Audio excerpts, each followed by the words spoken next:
satu pertanyaan lagi. Silakan.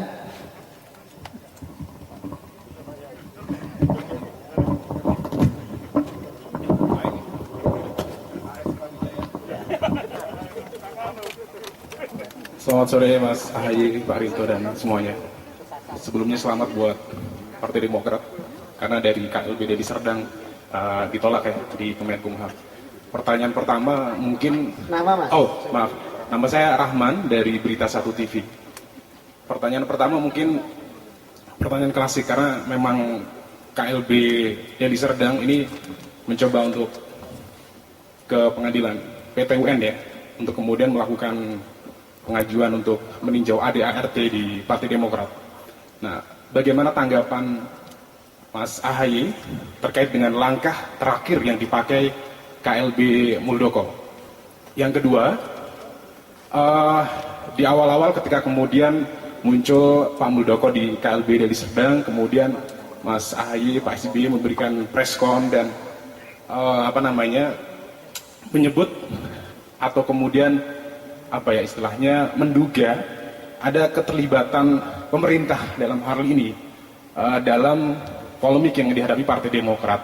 Kemudian setelah yang terbaru Kemenkumham kemudian menolak yang KLB Deli Serdang, publik kemudian mendesak Mas Ahaye atau SBY untuk meminta maaf atas dugaan atau kecurigaan keterlibatan pemerintah dalam hal ini Presiden Joko Widodo begitu. Nah, bagaimana tanggapan Mas Ahaye? Apakah Mas Ahaye ini berkenan untuk meminta maaf kepada pemerintah dan juga Presiden Republik Indonesia? Terima kasih. Oleh karena itu kita harus siap. Nah, terkait itu juga pertanyaan dari Bung Rahman dari Berita 1 TV. Apa yang akan dilakukan jika mereka melakukan gugatan ke PT UN misalnya? Ya, setiap warga negara punya hak untuk menempuh jalur hukum. Tapi kita tidak tegar. Saya ulangi, kita tidak takut, tidak gentar. Kita tegar untuk menghadapi semua hal yang mereka perkarakan terhadap hasil ataupun keputusan Kementerian Hukum dan HAM.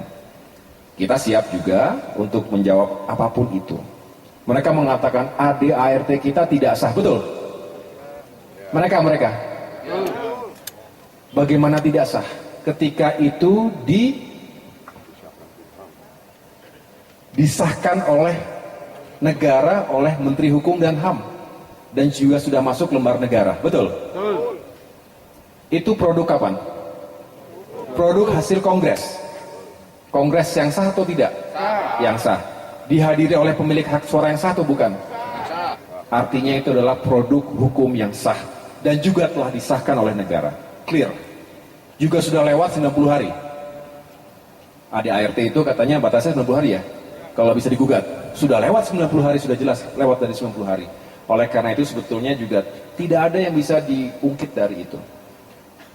Kok bisa mereka menggunakan referensi ADART tahun 2005? Gimana caranya? Historis. Padahal sebelum 2020, oh ya begini, katanya karena ADART 2020 tidak sah, AHY sebagai ketum tidak sah. Padahal Kongres kelima itu berdasarkan ADART tahun berapa? 2015, karena 2020 baru merupakan hasil atau produk Kongres 2015 yang kita gunakan. Dan itu berlaku sebelumnya. Dan siapa yang menandatangani? Ya mereka juga ikut tanda tangan waktu itu. Jadi sebetulnya banyak hal yang bisa kita jelaskan dengan baik ya. Sebetulnya kalau saja menggunakan akal sehat, ya justru kami menyaksikan kalau kemudian upaya yang mereka lakukan misalnya dibawa ke PT UN itu akan bisa menghadirkan fakta-fakta yang baru.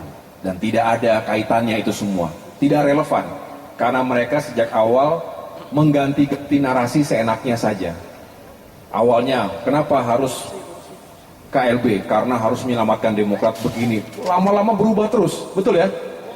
Katanya Demokrat bobrok, gak punya masa depan, harus diambil. Apa benar kita tidak punya masa depan? Punya.